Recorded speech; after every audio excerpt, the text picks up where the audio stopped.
Hi friends, I am Shravana Lakshmi and welcome back to my channel Sparkling Future. Today we will see Scala lists in the data structures series.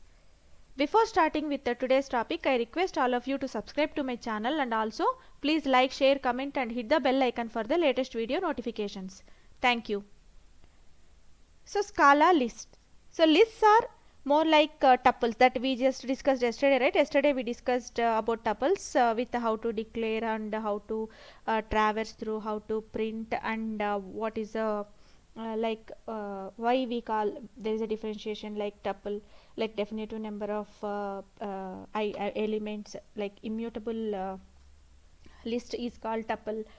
So all that we have discussed in the yesterday's video. So lists also more or less are lists like tuples but with some extra functionality. And lists can have the same data type only. In the tuples we have seen, right, it can have anything. Like yesterday we discussed about we have created a list, a tuple with string, integer and boolean, right? But list can have the same data type only. So let's see how to create a list for in Eclipse. Okay, list. So I'm creating a list and I'm passing a list of strings.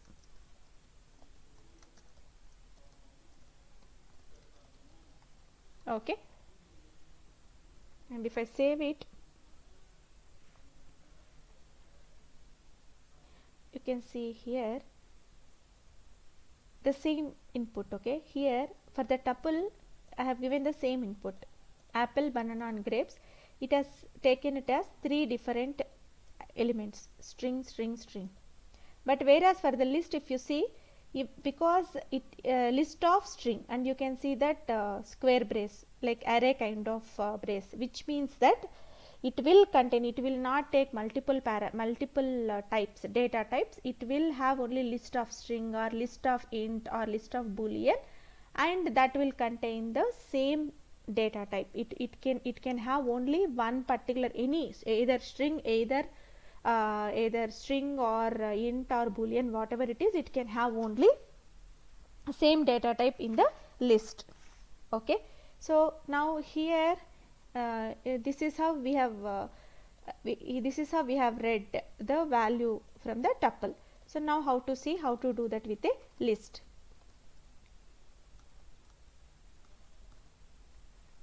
And here we have seen, right, the index is 1 in the tuple, starts with the index 1, whereas list will start from 0, starts with 0 index.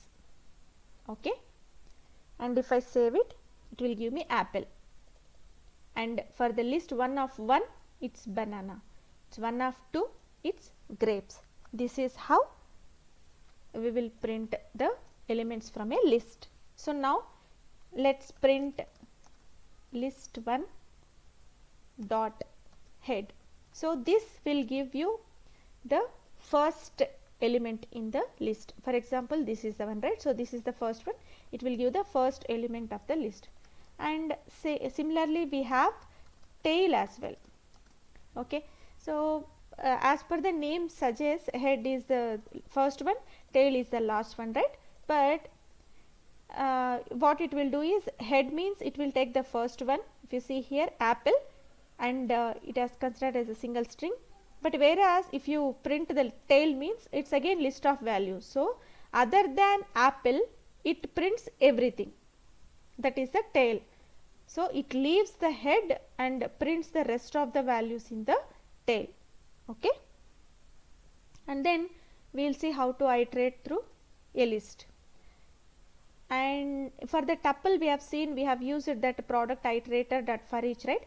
We can use that as well for list, but instead of that we can directly, using the for loop, we can iterate through the list. So for I, this is the equal to symbol in Scala for assigning, like for traversing through a list of values. And then we will say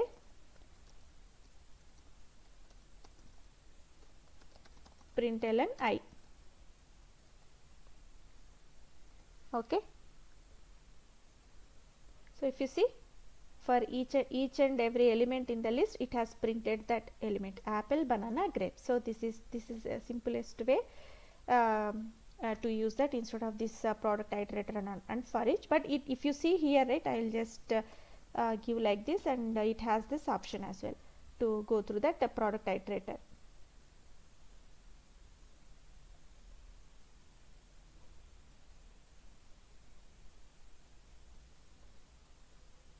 Okay, here it is. You can use that as well, but it's not required. We can directly use for loop for traversing through each and every item in the list. Okay, so now let's apply some functions to see. Initially I said, right, like tuple is actually, I mean, list is similarly similar to the tuple, but with some extra functionality, right? So let's see what is that extra functionality that lists provide us. So I'll create another list. Okay, list one dot you might have heard map and reduce, right? So that map we can use it here. So this map means, is column map means whatever function you give it here inside this map, right, that will be applied to each and every element in the list. Got it? So now in the map we'll do some reversing. Okay, I dot reverse. Okay, now let's print the list 2. Again, printing we have to use because we have to traverse through each and every item in the list, right? So for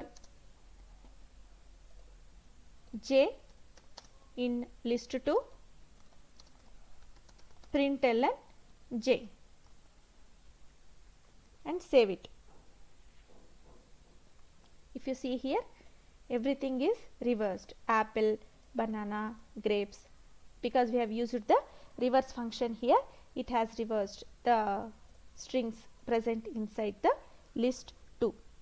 Okay, so next we will create another list, num list. Okay, number list, and we will see how to use reduce. We have seen map, right? So let's see the reduce as well. Reduce map is for, now this function we have given it inside the map, right? That means that it will apply each and every it will apply the same function to each and every string or each and every element in the list we have seen here. So now what reduce will do is it will combine the operation. Okay, that's what reduce will do. So now let's create a list of integers. Okay, then what we will do is we will find the sum. Dot reduce. In the reduce, how we have to give is x comma y. For each x comma y, do x plus y. This means that take the current element and the previous element from the list and sum it. That is the meaning of this one. And then let's print the sum. 10 plus 20 plus 30 plus 40 equal to 100. So this is how we can use reduce operation. Okay, so instead of writing x comma y to x plus y, in Scala we have some placeholders. Yesterday we discussed about placeholder as well, right? So the entire expression like this, right, x plus y, this is equal to like this. You might have seen like this writing in any of the Scala code. Actually what is the meaning of this is this entire thing. Okay, take the two elements, sum it up. That is the meaning of that present and the previous one. So like this they will write in the Scala code usually, the simplification of this entire function. Okay, this entire expression will be simplified to placeholder plus placeholder. Okay, and then let's see some more functions available for the this list, number list, right? So we can directly use sum. When you do sum and inside println and write, instead of reduce, because it's just list, right? So instead of using reduce, we can directly find the sum, but if it is RDD and all, we can use the reduce. Okay, so if you see here, the sum has returned the value 100. Similarly, we can use max. This max function is used for getting the maximum number from the given list.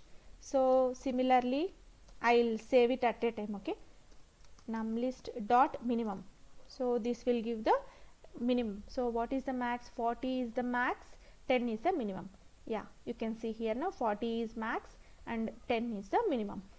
And next let's do slice dot slice of from position to position. So what slice does is, if you see here, from second position it has taken, it has to until fourth position, from second position until fourth position. It means 20 to 40.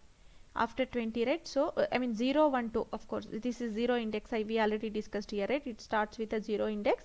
So from 2 to 4 means from 4 it's not there, that's why how many ever are there it has printed, and 30 and 40 it has printed. So slice means when you wanted to take only from one particular position to another particular position, then you have to use the slice method.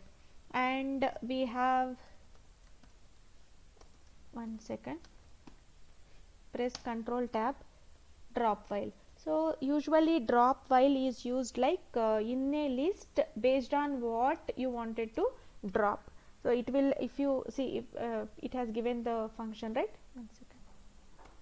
So if you provide some expression here, it will for example like this, okay, 0, which means that we are saying that if it matches this one, if the function matches this one, then drop, and it will apply to the first satisfied position only. For example, here in 10 20 30 40, whatever it is, it the first time, like in the 10 20 30 40, whichever is successful, only for that it will apply. And here if you see, because everything modulus 2 by 2, if you do, it is 0, right? So that's why it has filtered out everything. So now let's create a list 3. Okay, list 3 with something 1 3 5 7 2 4 6 something. So now you will clearly see the difference in the using the drop file. So here list 3 dot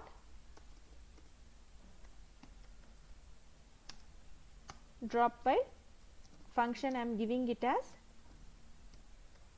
modulus 2 is not equal to 0, and if I save now, it should return, because 1 3 5 7 will have some remainder which is not equal to 0. So it has filtered out these 4 elements in the list, and it has returned the even numbers for which whichever this condition is dropped.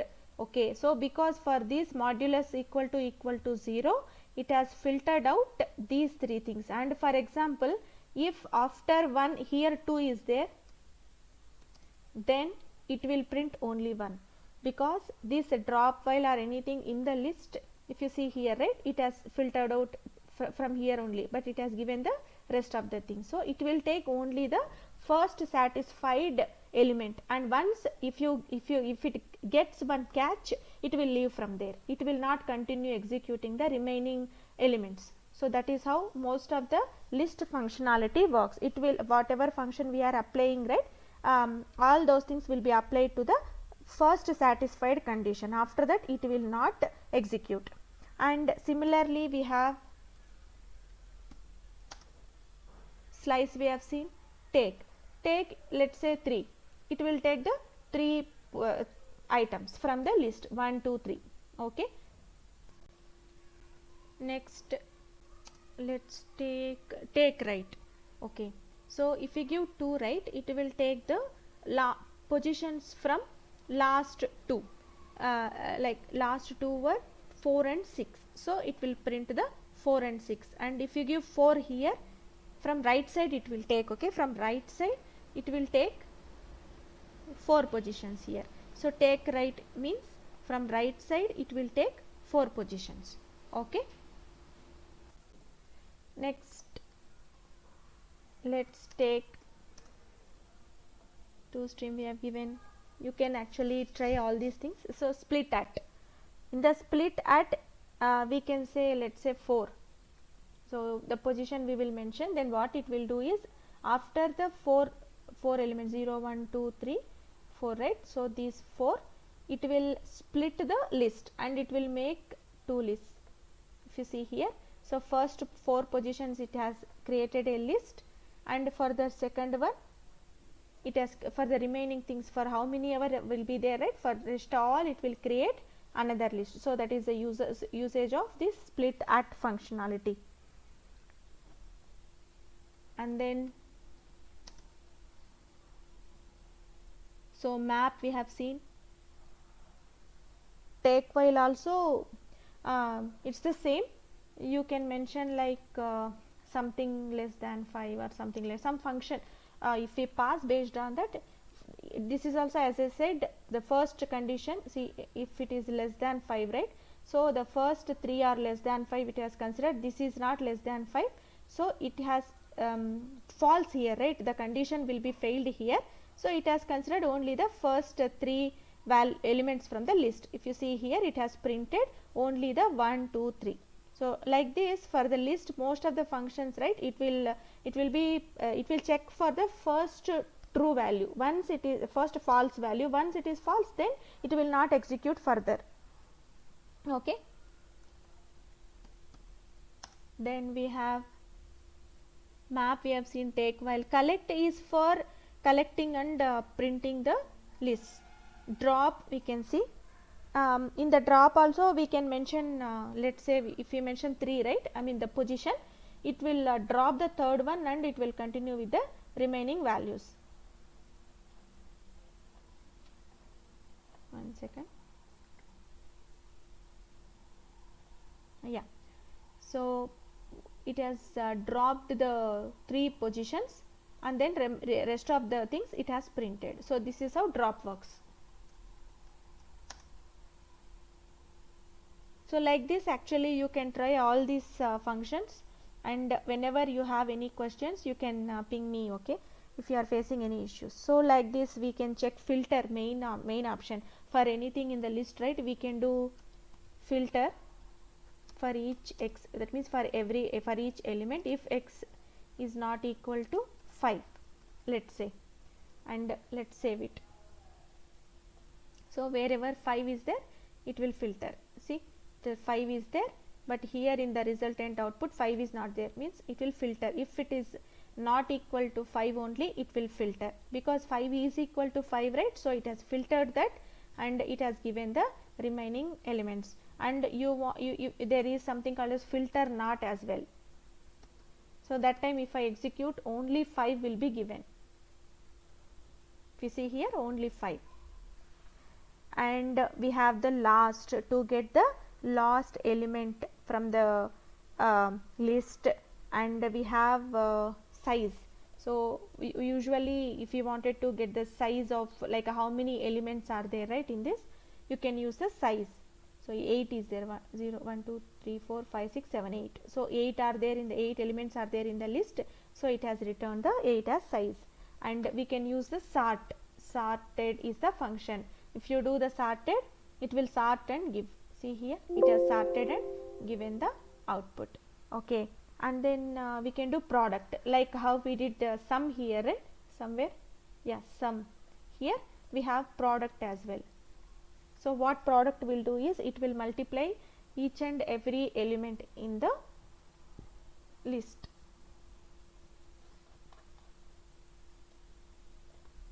Sorry, 3.